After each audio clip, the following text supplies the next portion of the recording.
Democracy party ఆధ్వర్యంలో కుల నిర్మూలన ఆచరణాత్మక కార్యక్రమాల వారోత్సవాల పిలుపులో భాగంగా ఈరోజు పూలే విగ్రహానికి దండేసి నివాళులర్పించడం జరిగింది। ఈ కార్యక్రమాన్ని ఉద్దేశించి ఐఎఫ్టీ జిల్లా ప్రధాన కార్యదర్శి కామ్రేడు శివరపు శ్రీధరన్ను మాట్లాడాల్సిందిగా కోరుతూ ఆహ్వానిస్తున్నాం। జ్యోతిరావు బాపులే స్థాపించినటువంటి సత్యశోధక సమాజ్ ఆవిర్భావ దినోత్సవం సందర్భంగా ఈరోజు పూలే గారి విగ్రహం దగ్గర ఈ కార్యక్రమం చేయడం జరుగుతుంది।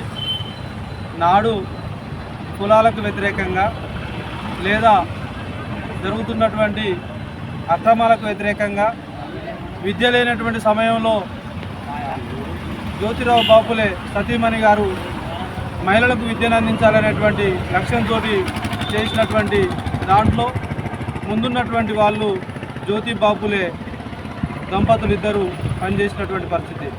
నాడు అగ్రవర్ణాలకు వ్యతిరేకంగా పోరాటం చేస్తే నేడు హిందూ మతోన్మాదాలకు వ్యతిరేకంగా పోరాటం చేయాల్సినటువంటి పరిస్థితి దేశంలో ఆవశ్యకత ఉంది। అందుకోసం ఇప్పుడు జరుగుతున్నటువంటి నాడు జరిగినటువంటి పూలే గారు చూపించినటువంటి మార్గం ఏదైతే ఉందో, ప్రశ్నించేటువంటి తత్వాన్ని ఏదైతే ఉందో, ఇప్పుడు ఇంకా దాన్ని బలోపేతం చేసి ఇంకా ముందుకు పోవాల్సినటువంటి అవసరం ఉంది। నేడు జరుగుతున్న మధ్య భారతంలో జరుగుతున్నటువంటి పోరాటం ఏదైతే ఉందో, నక్సలైట్లను అణిచివేసేటువంటి కుట్ర ఇప్పుడు మతోన్మాదులు బీజేపీ ప్రభుత్వం చేస్తూ ఉంది।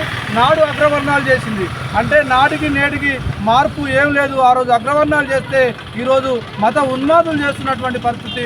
నక్సలైట్లను లేపేస్తాం, నక్సలైట్లను 2026 వరకల్లా మొత్తం తుడిచిపెట్టేస్తామని చెప్పి చెప్తున్నటువంటి మోడీ ప్రభుత్వానికి వ్యతిరేకంగా ప్రశ్నించే గొంతుకలందరూ ఏకమై ఈ పూలే గారి స్ఫూర్తితోటి ముందుకు రావాలని చెప్పి పిలుపునిస్తా ఉన్నాం। ఈ కార్యక్రమాన్ని వీక్షించి సిపిఎంఎల్ న్యూ డెమోక్రసీ రాష్ట్ర కార్యదర్శి వర్గ అఖిల రైతు సంఘం జిల్లా ప్రధాన కార్యదర్శి కామ్రేడ్ గుజ్జు దేవేంద్రను మాట్లాడుతూ కోరుతున్నాం। కులం కుళ్ళురా, మతం మత్తురా, కులం మతం కూడుగుడ్డు పెట్టదురా, కలిసి పోరాడి సాధించుకోవాలరా అని చెప్పి మరి 150 సంవత్సరాల క్రితమే కమ్యూనిస్ట్ పార్టీ ప్రణాళిక మార్క్స్ రాస్తే ఇక్కడ గులాంగిరి అనేటువంటిది మరి పూలే గారు రాసిండ్రు। ముఖ్యంగా విద్య మీద ప్రధాన దృష్టి పెట్టిండు।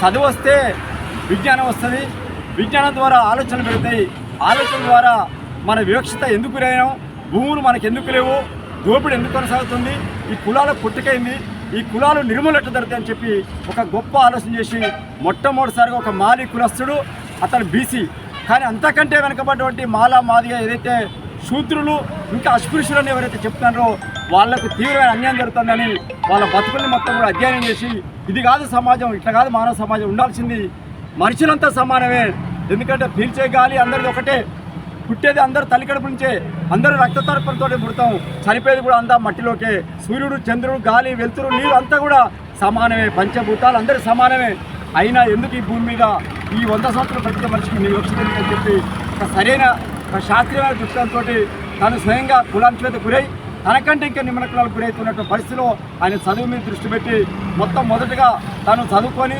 సమాజం ఉద్ధరించడం కాకుండా తన సొంత భార్య సావిత్రిబాయి పూలేని అతి చిన్న వయసులో 12 సంవత్సరాల వయసులో పెళ్లి చేసుకొని ఆ కూడా విద్య నేర్పి ఈ మహిళలు కూడా సమాజంలో చదువు రావాలి, స్త్రీలు పురుషులు చదువుకుంటేనే ఈ సమాజాన్ని అర్థం చేసుకున్నప్పుడు ఈ అసమానతలు ఏదైతే ఉన్నాయో దానికి వ్యతిరేకంగా పోరాడి తమ హక్కులు సాధించుకున్నారని చెప్పి గొప్ప మేధావైనటువంటి సామాజిక విప్లవకారుడు, అదేవిధంగా మొట్టమొదటి భారతీయ మహిళా టీచరు సావిత్రిబాయి, వీళ్ళిద్దరు కూడా ఈ దేశాన్ని ఉద్ధరించడం చాలా త్యాగం చేశారు।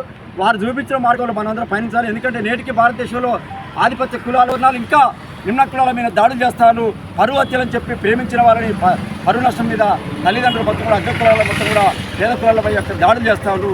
ఇదంతా కులవక్షత ఇంకా నేటికి కొనసాగుతుంది। విద్యాలయాలు కానీ సామాజిక వర్గాల్లో కానీ లేదా ఇంకా పెద్ద మరి అధికారుల కాడ కానీ ఐఎస్ఐ ఐపీఎస్ల కాడ కానీ అన్ని చోట్ల వివక్షత ఉంది। కింది నుంచి గ్రామ మానవాడ నుంచి మొదలుపెడితే పార్లమెంటు వరకు కూడా వివక్షత ఉంది। ఈ వివక్షత పోవాలంటే సత్యశోధి సమాజం అనుభవించి 152 సందర్భంగా సిపిఎంఎల్ డెమోక్రసీ కుల నిర్మూలన ఆచారాత్మక కార్యక్రమం అవుతుందో, దళిత వాడల్లో ప్రతి గ్రామంలో ఎక్కడ కుల అణచివేత ఉంటుందో, ఎక్కడ కుల దోపిడీ ఉంటుందో, ఎక్కడ వర్గ దోపిడీ ఉంటుందో అక్కడ సిపిఎంఎల్ డెమోక్రసీ ఈ యొక్క వేదికని 24 నుంచి 30 వరకు మరి దేశవ్యాప్తంగా సిపిఎంఎల్ డెమోక్రసీ కేంద్ర రాష్ట్ర కమిటీ ఇచ్చిన పిలుపులో భాగంగా ఇవాళ మహిబాద్ జిల్లా సెంటర్లో చేస్తున్నాం। దీన్ని అందరూ కూడా అర్థం చేసుకొని పాల్గొనవలసిందిగా విజయవంతం చేయాల్సిన కోరుతాం। ఈ కార్యక్రమాన్ని ఉద్దేశించి సిపిఎంఎల్ న్యూ డెమోక్రసీ రాష్ట్ర కార్యదర్శి వర్గ సభ్యులు కామ్రేడ్ మండలంకన గారిని మాట్లాడుతూ కోరుతూ ఆహ్వానిస్తున్నారు. మిత్రులారా, 152 సంవత్సరాల క్రితం సత్యశోధక సమాజ్ అనేటువంటి ఒక సంస్థను ఏర్పాటు చేసి ఆనాడు ఉన్నటువంటి వివక్షతకు వ్యతిరేకంగా, సనాతన ధర్మాలకు వ్యతిరేకంగా జ్యోతిరావు బాపులే ఎడతెగనటువంటి, రాజీ లేనటువంటి పోరాటం చేసింది. సతీ సహగమనాన్ని రద్దు చేయాలని చెప్పి పోరాడిండు. వితంతుల వివక్షతను వ్యతిరేకించిండు. నిమ్న వర్గాలకు విద్యను అందించిండు. అదేవిధంగా కులాలు పోవాలి, మతాలు పోవాలి, మత దురహంకారాలు పోవాలని చెప్పి 152 సంవత్సరాల కింద, అంటే 5-6 తరాల కింద పోరాటం చేస్తున్నాయి. 5-6 మానవ జీవితం ఎంత దుర్భరంగా ఉన్నదో, ఎంత విధంగా మనం అర్థం చేసుకోవచ్చు. ఇక శాస్త్ర విజ్ఞానం పెట్టి ఇలా మనుషులంతా ఇది నేర్చుకున్నాం, వెళ్ళిపోయారు. కానీ సమాజంలో వివక్ష వరకు చదువుకున్నాడు కూడా వివకు గురైతాడు. ఇంకా ఎంత విజ్ఞానవజా కూడా అంటరానితనాన్ని భరిస్తున్నటువంటి స్థితి ఉన్నది. అంటే చాతుర్వర్ణ వ్యవస్థకు వ్యతిరేకంగా జ్యోతిరావు బాపులే పెద్ద ఉద్యమం చేసిండు.